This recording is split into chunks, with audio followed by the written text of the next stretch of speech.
Hi, this is Walter from Yellowstone Country Fly Fishing, and this is my Montana Guide Flies fly tying video for April 8th, 2025.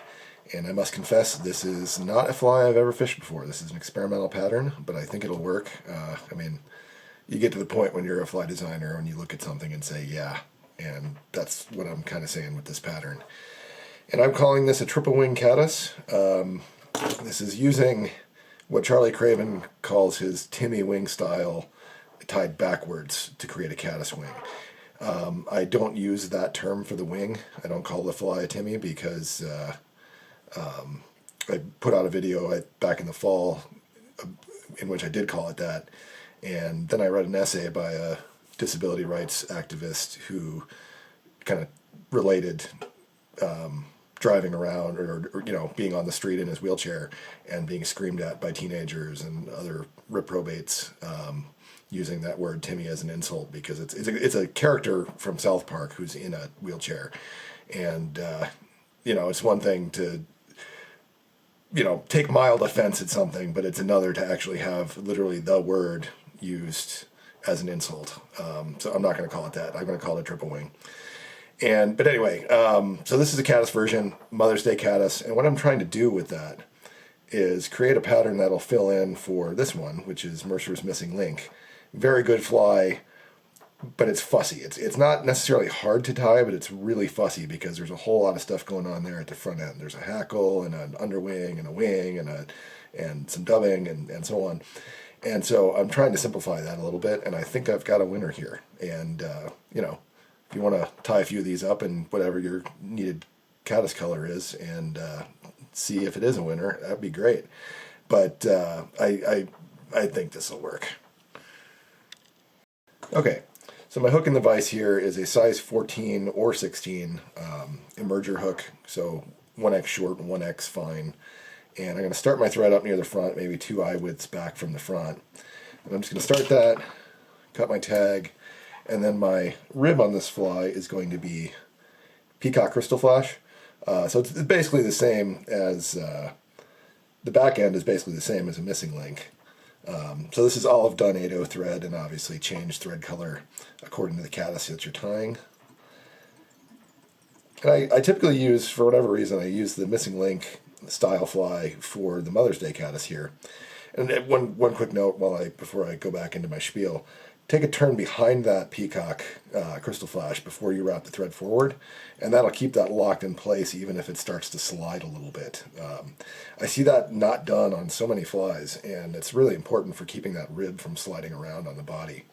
But anyhow, I typically use this Missing Link style pattern for the Mother's Day caddis, or at least one of my patterns for the Mother's Day caddis. I don't usually use it for the summer caddis, the tan hydropsyche caddis that we have. But anyway, I've then ribbed that with, about 5 turns of that, 5 or 6 turns of that Peacock Crystal Flash. And you could use resin for this next step. As always, I'm using super glue. I'm just kind of covering that with super glue, locking that in place, giving it a little shine. Okay, and then my next step here is to tie in a little thorax, and my thorax is going to be Arizona synthetic dubbing in the peacock color. You could also use kind of a chocolate brown, an olive brown ice dub. And less is more here. All I'm doing with this bunch of this is just tying kind of a knuckle with it right here. And that's kind of prop up the wing once I tie in the wing. Okay, and then I bring my thread all the way to the eye. And then my wing on this fly is going to be tan Widow's Web, which is a Montana Fly Company product. This is a hot dyed poly yarn. It's the same thing as EP fiber. It's the same thing as Bonnie Craft cord. There's a whole lot of materials that are the same thing. And I'm going to tie that in with, a pretty good length, so like about that much. So that's about 1.5 inches probably, facing rearward, and then the rest of the bundle facing forward. And this is backwards from the original wing on that what I call a triple wing. Alright, so I did about 3 or 4 turns there. And I'm going to grab my scissors and just keep the points together, and then use my scissor points to split that rear-facing bundle of fibers.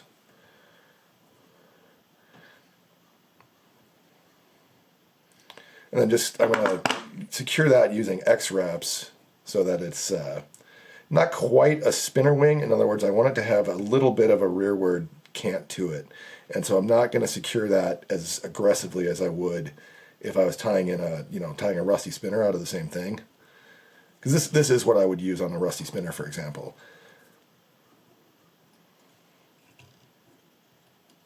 All right, so I like it to look kind of about like that. And if it helps, you can wet these and try just to wet the tips and kind of smear them together that way, because I am going to use a marker here in a second, and obviously your spit's going to make that hard to do. All right, so the next step, I'm going to get some more of that dubbing. I'm just going to fill in the thread here that I've tied in, so I'm just going to cover those thread wraps. And you can make this portion of the fly as messy as you want. Caddis are kind of a messy bug. They move a lot. They've got a lot of stuff sticking off of them. And so you can make a caddis a lot messier than a mayfly, in my opinion.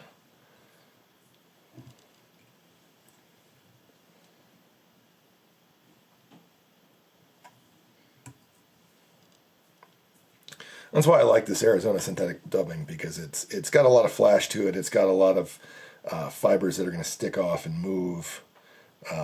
Ice dub, same thing. I would not use a super fine dry fly dubbing for this fly. Okay, that's good enough. All right, so I finished with my thread kind of just behind those wings. Now, before I do anything else, I'm going to go ahead and get a marker.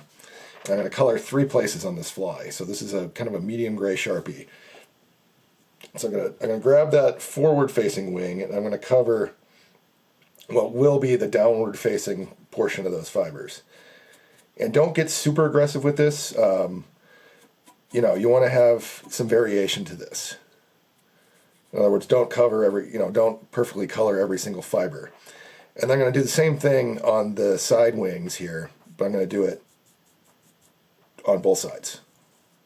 Because I want, if you look at that missing link pattern, it's got a darker under wing here. Where is that? So if you look at this missing link, you can see there how it has a dark underwing and a dark under hackle, and then that very bright, natural deer hair or elk hair wing. And so I'm trying to kind of match that using a synthetic material so that I don't have to tie in a whole bunch of different things. All right, and then once that's done, I'm going to grab that clump here, and this is the fussy part of this fly.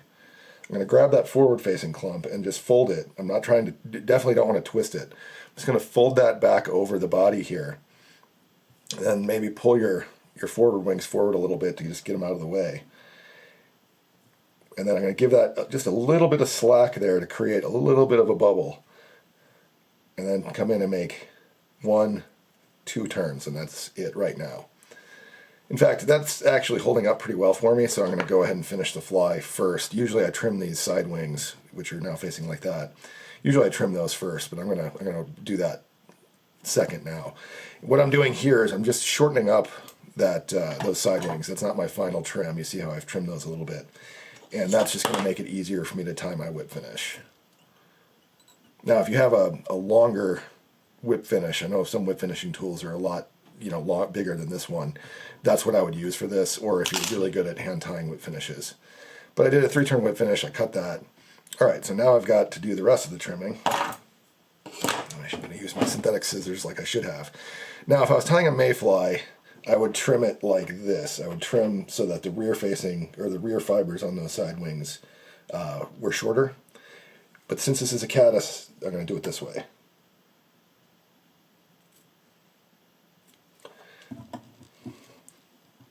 And these are, as much as anything, stabilizers.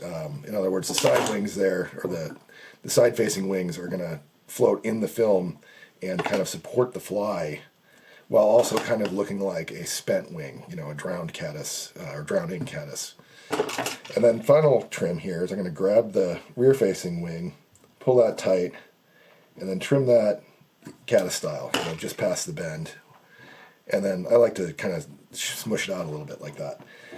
But there you have it. I'm calling that a triple wing caddis, and you can tie that with whatever colors of wing and body material you want. Our Mother's Day caddis are kind of a darker, the body in particular is darker, and then the wings are kind of gray.